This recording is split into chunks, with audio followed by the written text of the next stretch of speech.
आज हम बात करेंगे 1857 का विद्रोह, ये जो क्रांति थी वो किस तरह से हुई थी, उसके क्या कारण थे। 1857 ईस्वी की जो क्रांति थी उसके क्या कारण थे, उसके कारणों के बारे में जानेंगे। क्योंकि कोई चीज़ ऐसे ही नहीं हो जाती, उसके पीछे बहुत बड़े रीजन होते हैं, बहुत बड़े कारण होते हैं, वजह होती हैं। तो आज हम उन वजहों के देख लेते हैं।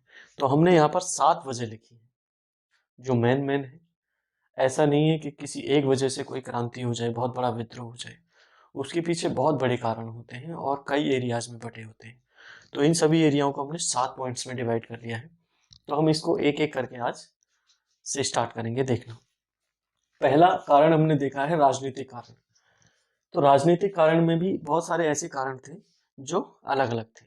तो राजनीतिक कारण के भी अंदर भी कई सारे कारण थे जो कि हमने यहाँ पे ले रखे हैं। तो आज देखते हैं राजनीतिक कारणों के बारे में। पहला कारण है ब्रिटिश प्रशासकों की साम्राज्यवादी नीति। जो ब्रिटिश प्रशासक थे, जो अधिकारी थे, वो साम्राज्यवादी नीति अपना रहे थे। मतलब आप देखें तो रॉबर्ट क्लाइव से लेके लॉर्ड डलहौजी तक सभी ने साम्राज्यवादी नीति का अनुसरण किया था। सभी अपने साम्राज्य को बढ़ाना चाहते। साम्राज्यवाद होता है अपने साम्राज्य को बढ़ाने वाला, बढ़ाते रहे। तो इसमें थे रॉबर्ट क्लाइव, जो कि पहले अधिकारी थे, ईस्ट इंडिया कंपनी में थे ये शुरुआत से ही। इन्होंने क्या किया, बहुत कोशिश की कि वे इंडिया में अपने आप को स्थापित कर दिया जाए ताकि ज़्यादा से ज़्यादा समय तक यहाँ पर राज किया जाए। फिर आए लॉर्ड डलहौजी 1857 ईस्वी के बाद। जो लॉर्ड के आसपास जो आए थे वो आए लॉर्ड डलहौजी। इन्होंने भी साम्राज्यवादी नीति का अनुसरण किया। इनकी जो नीति थी वो इतनी कठोर थी कि इन्होंने एक राज्य अपहरण नीति को भी स्थापित किया था, उसका क्रियान्वयन किया था, जिसकी वजह से जो बहुत सारे राजा थे इनके विरोध में खड़े हो गए थे। 1857 ईस्वी का जो विद्रोह था वो लॉर्ड डलहौजी की नीति की वजह से ही हुआ था। इसमें एक थे चार्ल्स नेपियर। चार्ल्स नेपियर ने कहा था कि अगर, ये बंबई के एक अधिकारी थे, कमिश्नर थे, तो इन्होंने कहा था अगर भारतवर्ष का जो एरिया है, उसका शासन है, अगर उनको सिर्फ 12 वर्ष के लिए हाथ में दे दिया जाए, उनके हाथ में अगर सिर्फ 12 वर्ष के लिए दे दिया जाए, तो किसी भी देशी नरेश का अस्तित्व शेष नहीं बचेगा।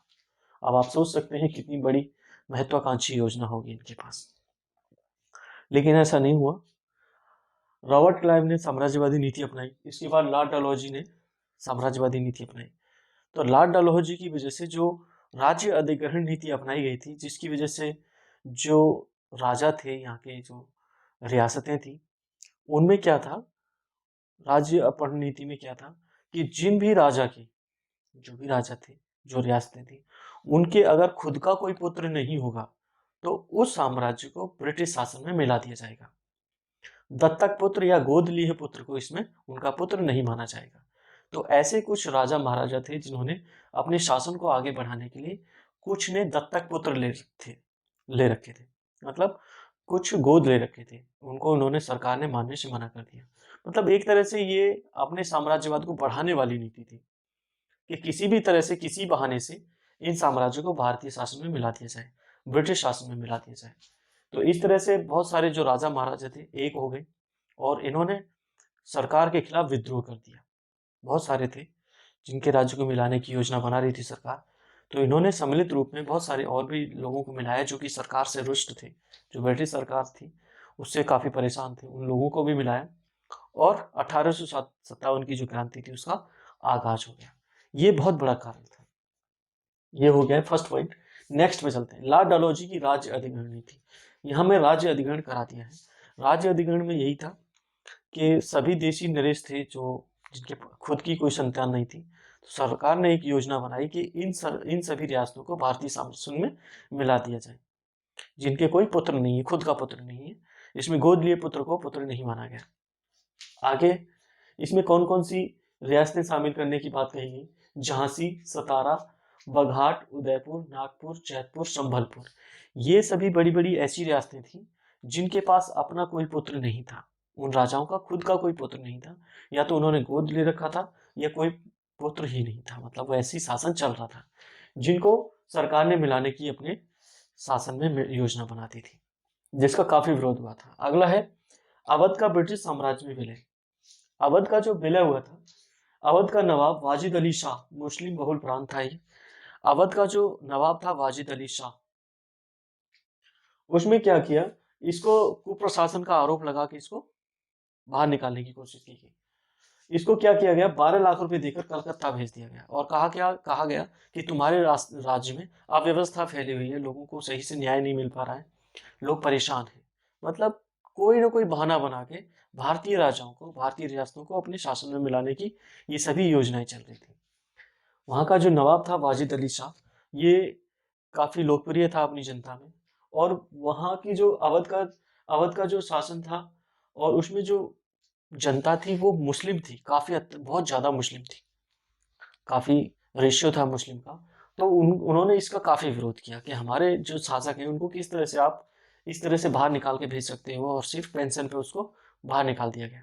ये चीज इनके लिए उल्टा पड़ गया, मतलब ये भी एक कारण बना। आगे है पेंशनों तथा उपाधियों का अंत। अंतिम पेशवा बाजीराव के दत्तक पुत्र नाना साहब, जो अंतिम पेशवा थे बाजीराव, उनके पुत्र थे, दत्तक पुत्र, गोद लिए पुत्र थे नाना साहब। इसमें क्या हुआ, नाना साहब को पेशवा की उपाधि देने से मना कर दिया गया, क्योंकि इन्होंने कहा कि जो गोद ली हुई संतान है उसको हम कोई भी पदवी देने से मना करते हैं, और उसके शासन को, उसकी रियासतों को ब्रिटिश साम्राज्य में मिलाने की बात चली। इस तरह से जो नाना साहब थे उन्होंने भी अंग्रेजों के प्रति, अंग्रेजों के खिलाफ बगावत कर दी। आगे है, और हाँ इसमें और एक और चीज है, पेंशनों तथा उपाधियों का अंत। नाना साहब को पेंशन और उपाधि, उपाधि वही पेशवा की उपाधि देने से मना कर दिया, और उनको पेंशन जाती थी हर साल, तो वो पेंशन देने से भी मना कर दिया। तो वहां पे क्या हुआ, उस राजा का काफी अपमान हुआ, जिसकी वजह से वो बदल लेने के लिए आतुर हो गए। आगे देखते हैं, अंतिम मुगल बादशाह बहादुर शाह द्वितीय। इसमें क्या हुआ, इसकी काफी बेइज्जती हुई। जो बहादुर शाह द्वितीय था, अंतिम मुगल बादशाह था, वो मुगल शासन का अंतिम सम्राट था वो। इसके क्या हुआ, इसके सिक्कों से नाम हटवाना स्टार्ट कर दिया। जो उसके नाम से सिक्के चल रहे थे अंतिम बादशाह के, उन सिक्कों से उनका नाम हटाना स्टार्ट कर दिया था अंग्रेजों ने, कि नहीं अब तुम्हारे नाम से सिक्के नहीं छपेंगे। दूसरा, गद्दी से उतारने की योजना बना दी गई, और इसमें क्या किया, अंग्रेजों ने कोशिश की कि इसको गद्दी से उतार दिया जाए और हम अपना शासन यहाँ पर स्थापित कर लें। तो इसकी खबर जनता को पड़ी, और जनता अपने शासक को बहुत ज्यादा प्यार करती थी। इस तरह से विद्रोह होना जरूरी हो गया। आगे है, उच्च प्रशासनिक वर्गों के हितों को नुकसान। इसमें किस तरह से नुकसान हुआ, जो राजा महाराजाओं के यहाँ जो उच्च पदों पर थे, जो अधिकारी उच्च पदों पर थे, जब उनके शासन को ब्रिटिश शासन में मिलाने की बात चल रही थी या मिला लिया गया था, तो वो लोग जो उच्च पदों पे थे उनको काफी नुकसान हुआ, उनको उनकी पदवी से हटा दिया गया, जिसकी वजह से वो लोग भी सरकार से काफी रुष्ट हो गए, नाराज हो गए, जिसकी वजह से ये विद्रोह होना जरूरी हो गया। तो ये थे मेन कारण 1857 ईस्वी की क्रांति के। तो ये था राजनीतिक कारण। अगला कारण हम पढ़ने वाले हैं, आर्थिक कारण क्या था इस क्रांति का। आज के लिए इतना ही, मिलते हैं अगली वीडियो में।